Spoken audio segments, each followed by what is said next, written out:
Eh, Biasanya ya, kalau kita ngomongin soal pekerjaan, ada ekspektasi soal hasil fisik yang jelas. Sangat jelas. Dan nggak bisa diperdebatkan. Coba deh, Anda bayangin Anda lagi ngebangun sebuah tembok bata. Anda susun batanya satu persatu, terus ngolesin semen di sela-selanya, diratain, dan pas sore hari, temboknya udah berdiri tegak. Heeh, kelihatan bentuknya ya. Bener, bukti kerja keras Anda itu ada di sana. Nyata, bisa disentuh gitu loh. Nggak ada keraguan sama sekali apakah Anda hari ini udah bekerja atau belum. Nah, itu karena tindakan fisik kayak gitu tuh punya titik akhir yang sifatnya biner ya. Dan sangat transparan. Maksudnya temboknya belum jadi, lalu ya temboknya udah jadi. Umpan waliknya tuh instan banget. Anda bisa langsung lihat kemajuan Anda di ruang fisik. Tapi coba kita bandingin sama realitas dunia kerja modern kita sekarang ini.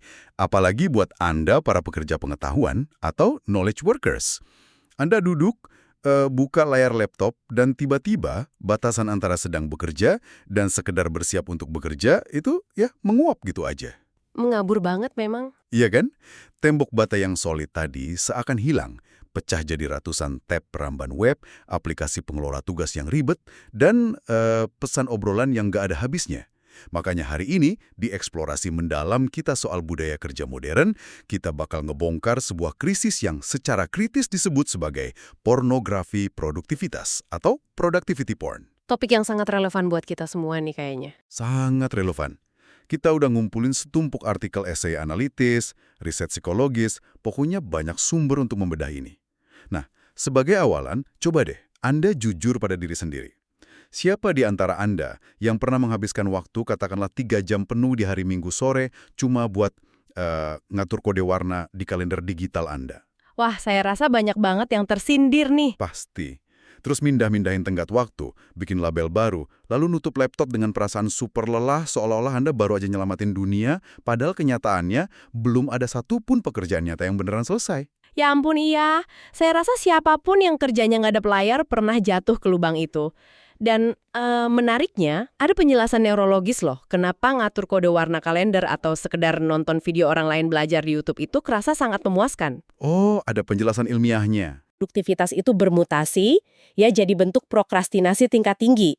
Ini tuh semacam penundaan tapi pakai setelan jas, seolah-olah itu adalah pekerjaan sungguhan. Penundaan yang didesain sedemikian rupa supaya kita nggak ngerasa bersalah ya.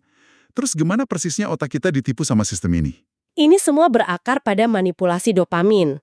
Sumber-sumber riset kita menyebut fenomena ini sebagai jebakan persiapan atau prep trap. Jadi, ketika Anda harus menghadapi pekerjaan yang sebenarnya, misalnya nulis draft laporan yang super rumit, atau mencahin baris kode pemrograman yang penuh bug, pekerjaan itu kan menakutkan ya sifatnya? Oh bener banget ada rasa malas mulainya? Iya, karena ada resiko gagal, ada kebingungan di sana, dan itu jelas memicu kecemasan. Nah, sebaliknya ketika Anda buka papan Kanban pribadi Anda, terus mindahin satu kartu tugas dari kolom akan dikerjakan ke kolom sedang dikerjakan, otak Anda itu langsung melepaskan dopamin. Padahal belum ngerjain apa-apa ya? Persis, Anda dapat semacam sensasi pencapaian yang palsu. Anda ngerasa, oh saya lagi pegang kendali nih atas masa depan saya yang sebenarnya nggak pasti. Dan asyiknya Anda dapat perasaan itu tanpa harus menghadapi rasa sakit dari pekerjaan itu sendiri. Wow, oke. Mari kita bedah ini pakai analogi. Ini tuh kayak, bayangin Anda tiba-tiba terinspirasi pengen ikut lari maraton. Lalu alih-alih keluar rumah dan beneran mulai lari, Anda malah ngabisin uang jutaan buat beli sepatu lari paling mutakhir. Beli perlengkapan dulu ya. Iya. Terus Anda ngehabisin 2 jam cuma buat ngatur playlist lagu di jam tangan pintar Anda. Lanjut lagi nonton 5 video ulasan soal kaos kaki anti lecet di YouTube. Anda lakuin semua persiapan itu, terus duduk santai di sofa, nyium aroma sepatu lari yang masih baru, dan ngerasa diri Anda udah jadi seorang atlet yang sehat. Padahal detak jantungnya nggak naik sedikit pun ya. Betul. Sama sekali nggak keringetan. Nah, di dunia digital, kegiatan nyium sepatu lari baru ini bentuknya ya kayak ngunduh template manajemen proyek terbaru di laptop. Analogi yang sangat akurat jujur aja. Dan yang menarik di sini adalah situasi ini makin berbahaya di dunia digital karena destinasinya itu sendiri sering dilupakan. Kita terlalu asyik, terlalu sibuk ngutak-ngatik kendaraannya. Lupa mau pergi kemana ya? Bener, Awalnya kan alat produktivitas itu diciptakan murni sebagai sarana ya, alat bantu buat nyape hasil yang berharga. Tapi buat individu yang udah terlalu teroptimasi, sistemnya itu sendiri malah berubah jadi tujuan akhir. Jadi, mereka malah fokus ke sistemnya, bukan hasilnya. Tepat sekali. Mereka tuh berlari kenceng banget nyapu bersih daftar tugas harian mereka. Tapi kehilangan kemampuan esensial buat berhenti sejenak dan nanya, tugas ini sebenarnya layak dikerjain nggak sih dari awal? Kita jadi luar biasa efisien dalam memproduksi hal-hal yang sama sekali nggak penting. Oke, jadi kalau perencanaannya aja udah ngasih kita sensasi dopamin tinggi layaknya obat bius, secara alami kita bakal terus nyari alat yang dosisnya lebih kuat kan, yang lebih rumit. Mari kita masuk ke soal infrastrukturnya nih. Silahkan. Kalau baca sumber-sumber kita, banyak banget dibahas nama-nama aplikasi yang pasti sangat familiar di telinga pendengar. Ada Notion, Obsidian, Roam, Todoist, Asana, dan muncul banyak metodologi tingkat lanjut yang namanya aja kedengaran sangat akademis, kayak Zettelkasten, terus Getting Things Done atau GTD, sampai konsep ngebangun otak kedua atau second brain. Nah, disinilah kita mulai berhadapan sama apa yang para pakar sebut sebagai pajak kompleksitas sistem. Konsep metodologi kayak Zettelkasten yang sebenarnya metode manajemen pengetahuan dari Jerman yang pakai catatan kecil-kecil yang saling terhubung, atau konsep second brain itu kan nuntut struktur yang luar biasa padat. Banget, ribet banget kelihatannya. Coba deh Anda perhatiin apa yang mekanisnya terjadi waktu Anda pakai sistem sekompleks itu. Tiap kali Anda baca satu artikel yang menarik, Anda nggak bisa cuma sekedar nyimpan artikelnya. Anda tiba-tiba harus mikirin metadatanya. Oh iya, harus mikir ini masuk folder mana ya? Betul. Terus tag atau label apa yang paling pas? Terus dokumen apa lagi ya di database saya yang harus dikasih tautan silang ke artikel ini? Tiba-tiba, cuma buat nyimpen satu kalimat kutipan aja, kita butuh serangkaian proses pengambilan keputusan yang jujur aja melelahkan. Persis. Dan hal itu nguras energi kognitif yang seharusnya secara ideal Anda pakai buat berpikir kreatif. Ada satu kutipan kunci yang sangat menohok dari salah satu artikel sumber kita. Dia bilang begini, perancah telah menelan bangunannya. Perancah telah menelan bangunannya. Wow. Iya, artinya struktur penopangnya atau si aplikasi-aplikasi ini tumbuh jadi jauh lebih besar daripada rumah yang lagi dibangun. Pengguna akhirnya ngerabisin lebih banyak waktu dan energi buat nyinkronin aplikasi, ngerapihin database, milih warna tag, daripada bener-bener lakuin pekerjaan intinya. Oke, tunggu sebentar, saya harus ngasih dorongan balasan di sini. Sebagai semacam advokat setan lah. Saya ngerti kok kalau ngehubung-hubungin ratusan catatan itu bikin capek, tapi bukankah aplikasi-aplikasi ini diklaim bisa nyelamatin waktu kita pakai fitur otomatisasi? Memang itu klaim jualan utamanya. Karena saya pribadi pakai otomatisasi buat nyortir email masuk dari klien langsung ke folder spesifik. Dan secara objektif, itu beneran nyelamatin saya setidaknya 1 jam tiap minggu. Jadi, apakah Anda nyaranin saya buat buang itu semua dan balik pakai buku tulis bergaris? Itu kan malah kedengaran kayak kemunduran total. Gini, otomatisasi yang benar-benar stabil dan bisa Anda lupakan begitu aja memang sangat bermanfaat. Kita nggak memungkiri itu. Tapi masalahnya itu seringkali jadi pengecualian, bukan aturan umumnya. Orang sering banget melupakan hukum hasil yang semakin menurun atau law of diminishing returns waktu mainan sama sistem. Boleh kasih contoh nyatanya gimana? Boleh. Mari kita bedah pengalaman yang sering dialami sama banyak pengguna tingkat lanjut.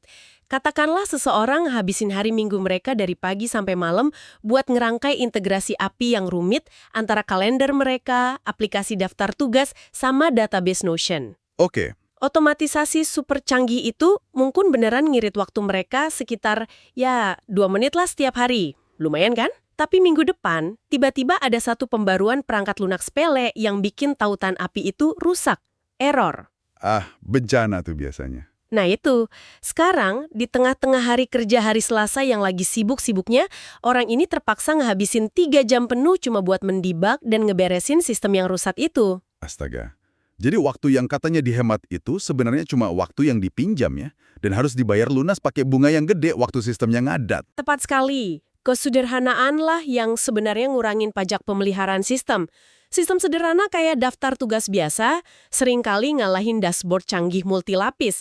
Dan kalau kita mau sedikit sinis ngelihat dari sudut pandang komersial, industri ini emang dirancang begitu. Dirancang untuk gampang rusak? Dirancang untuk meraup keuntungan dari ketidakpuasan permanen pelanggannya. Kalau Anda nemuin sistem super sederhana, misal cuma pakai buku catatan dan pena, terus Anda ngerasa puas dan mulai rajin berkarya, Anda itu adalah pelanggan yang hilang bagi industri produktivitas ini. Oh, make sense. Mereka nggak dapat untung dari Anda, jadi model bisnis mereka ya bergantung pada peluncuran fitur baru yang bikin Anda merasa sistem lama Anda udah usang. Brutal juga ya kalau dipikir-pikir. Bisnis yang hidup dari perasaan kita nggak puas. Dan disinilah bagian yang sangat menarik buat saya. Obsesi dari industri ini ternyata nggak puas cuma mengontrol apa yang ada di layar laptop kita doang. Oh, merambat ke hal lain ya? Benar banget. Dari sumber-sumber yang kita kumpulkan, budaya ini tumpah ke jadwal tidur kita, alarm pagi kita, dan kehidupan pribadi kita, yang mana sering banget dikurasi sama para influencer.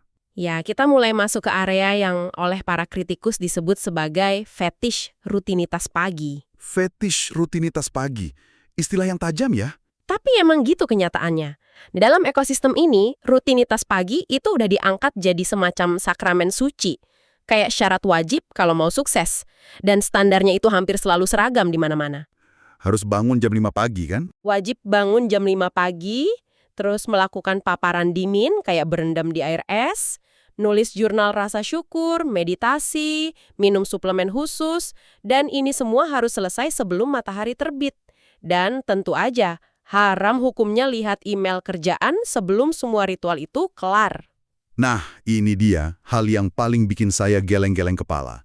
Kalau Anda nonton video-video rutinitas itu, semuanya itu direkam pakai pencahayaan yang sinematik banget. Ada adegan bikin kopi, pour over yang uapnya ngepul lambat, ada tanaman hias berjejer rapi di meja, dan suasananya benar-benar zen, ketenangan absolut. Sangat estetis ya.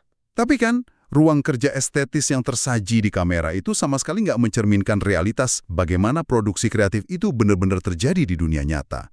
Kreativitas manusia itu berantakan banget loh. Sepakat. Ide itu nggak peduli meja Anda bersih apa enggak. Betul.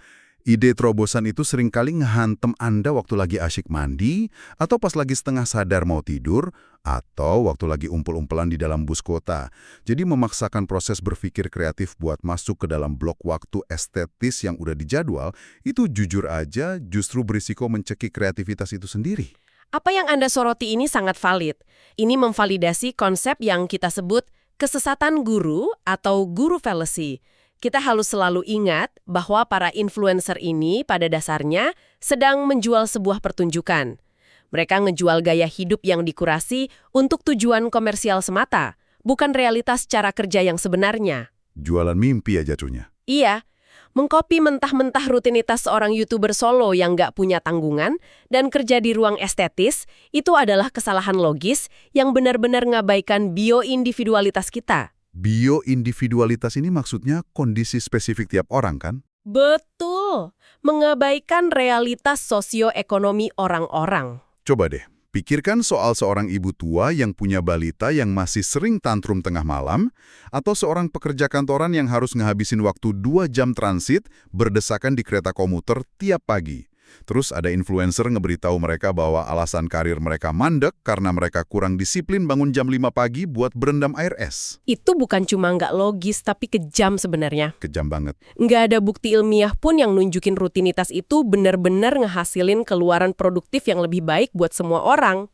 Pada akhirnya, rutinitas ekstrim itu lebih berfungsi sebagai konstruksi identitas aja. Semacam pertunjukan status atau status performance. Amer kedisiplinan gitu ya? Betul, Anda lakuin itu supaya bisa ngerasa tergabung dalam kelompok elit yang super disiplin tanpa peduli apakah di sisa hari itu Anda benar-benar ngehasilin pekerjaan yang bermakna atau enggak. Dan ini yang bikin sedih. Waktu sistem yang rumit ini, atau rutinitas jam 5 pagi ini gagal ngebantu kita keluar dari rasa kewalahan, ujung-ujungnya kita jadi nyalahin diri sendiri. Kita merasa, oh saya emang pemalas. Padahal, kalau kita gali lebih dalam, akar masalahnya jauh lebih besar dari sekedar kurangnya tekad individu, kan? Jika kita hubungkan ini dengan gambaran besarnya, disinilah muncul kritik paling tajam terhadap industri ini. Budaya produktivitas ini sangat lihai memprivatisasi masalah struktural. Memprivatisasi masalah struktural, gimana tuh maksudnya? Jadi gini, bayangin seseorang yang tenggelam karena harus ikut rapat beruntun dari pagi sampai sore tanpa jeda. Dan email kerjaannya numpuk sampai ratusan. Orang ini itu nggak menderita karena kurang jago pakai sistem Kanban-nya. Terus, karena apa? Mereka menderita karena kegagalan ekonomi, budaya organisasi yang toksik, dan manajemen yang buruk dari perusahaan. Tapi budaya produktivitas ini menggeser bebannya. Alih-alih nuntut perbaikan di lingkungan kerja yang emang udah rusak, beban itu dialihin jadi tanggung jawab karyawan untuk mencari efisiensi pribadinya masing-masing. Wah, jadi saya pengen nanya langsung nih ke pendengar. Pernah nggak sih Anda merasa kalau Anda itu gagal ngatur waktu, padahal sebenarnya bos Anda lah yang ngasih tumpukan pekerjaan yang seharusnya dikerjain sama 3 orang berbeda? Seringkali itu yang terjadi. Dan budaya ini sangat menguntungkan buat struktur perusahaan yang bermasalah. Ini jadi semacam tabir asap ya buat nutupin manajemen mereka yang buruk. Ketika karyawan stres, solusinya bukan nambah orang atau ngurangin beban kerja. Terus, solusinya apa dong dari kantor biasanya? Kantor malah ngirim karyawannya ikut seminar manajemen waktu atau beliin langganan aplikasi meditasi premium. Ini kan memicu rasa bersalah dan penghakiman diri yang nggak adil buat si karyawan. Benar-benar manipulatif ya. Dan akibat dari nanggung beban struktural sendirian ini, manusia modern jadi mulai ngukur dan meres nilai produktif dari setiap detik kehidupannya. Bahkan saat mereka itu seharusnya istirahat loh. Ya, ini fenomena yang sangat mengkhawatirkan. Budaya ini perlahan ngejadiin waktu senggang sebagai sebuah penyakit.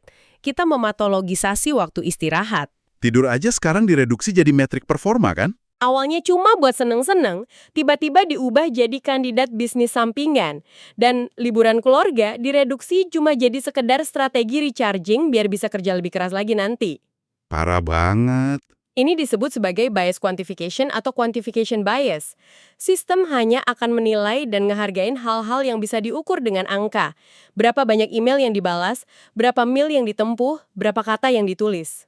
Dan otomatis ngabaikan pekerjaan esensial yang nggak bisa diukur pakai angka. Persis. Hal-hal krusial kayak ngebangun kualitas perhatian ke orang lain, proses ngebangun penilaian atau judgement, sampai sekedar merawat hubungan pertemanan, itu dianggap nggak ada nilainya karena nggak masuk grafik. Ngomongin soal hubungan ya, orang yang terlalu terobsesi sama sistem produktivitas ini seringkali bisa jadi temen yang sejujurnya agak melelahkan ya. Sangat melelahkan. Kayak selalu ngukur segala hal dan kehilangan kemampuan buat hadir secara spontan. Karena kan momen spontan ngajak ngopi sore-sore, itu nggak bisa diprediksi dan nggak bisa dimasukin ke jadwal aplikasi Todoist mereka sebelumnya. Nah, itu membenarkan poin bahwa manusia itu pada dasarnya butuh ruang hampa. Kita benar-benar butuh waktu yang tidak terstruktur, waktu yang sama sekali nggak ngelayanin sistem apapun dan nggak punya tujuan spesifik di masa depan. Sekedar diam dan nggak ngapa-ngapalin gitu. Iya. Itu adalah syarat mutlak kalau kita mau punya kreativitas dan kehadiran yang sejati untuk orang-orang di sekitar kita.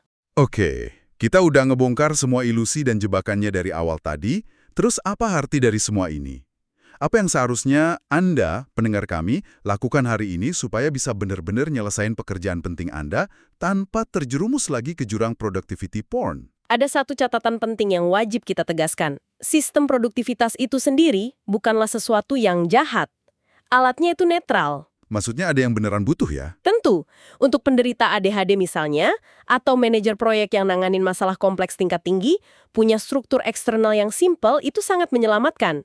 Itu mengurangi beban kognitif mereka secara drastis. Jadi bukan berarti aplikasinya dibuang semua. Bukan, tapi riset menunjukkan bahwa para pencapai hasil yang sesungguhnya, orang yang beneran produktif itu, justru orang yang paling tidak tertarik sama trik atau peretasan produktivitas.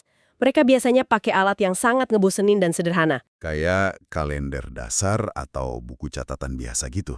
Iya, murni sesederhana itu. Kunci utamanya itu bukan di aplikasinya. Kuncinya cuma punya tujuan yang jelas, kemampuan melindungi waktu fokus dengan ketat, dan konsistensi. Sisanya cuma elaborasi komersial aja. Cuma aksesoris tambahan ya. Betul, ada pertanyaan retoris yang sangat kuat dari salah satu esai sumber kita, bunyinya gini. Jika Anda menghapus aplikasi produktivitas Anda yang paling rumit hari ini juga, apa yang sebenarnya berubah dari pekerjaan yang Anda hasilkan besok? Wah, itu pertanyaan ngena banget. Iya kan?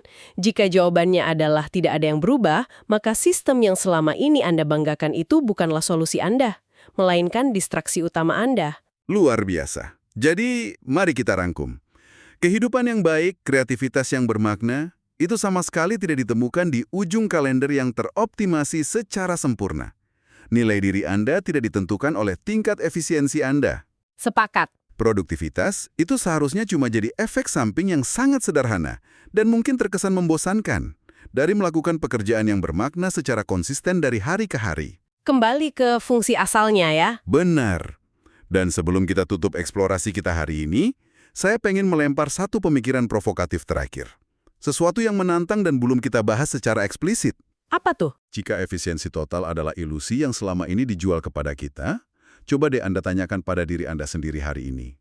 Apa sih satu aktivitas spesifik, sesuatu yang indah, dan sangat tidak efisien, yang selama ini sengaja Anda hindari selama berbulan-bulan, cuma gara-gara aktivitas itu nggak menghasilkan metrik apapun buat dashboard pencapaian Anda? Menarik banget ini. Mungkin sekedar main gitar di teras, atau melukis acak tanpa tujuan dijual, karena bisa jadi, justru di aktivitas yang nggak bisa diukur itulah, pekerjaan utama Anda sebagai seorang manusia yang utuh sedang menunggu untuk diselesaikan. Ruang hampa yang menghidupkan ya. Tepat sekali.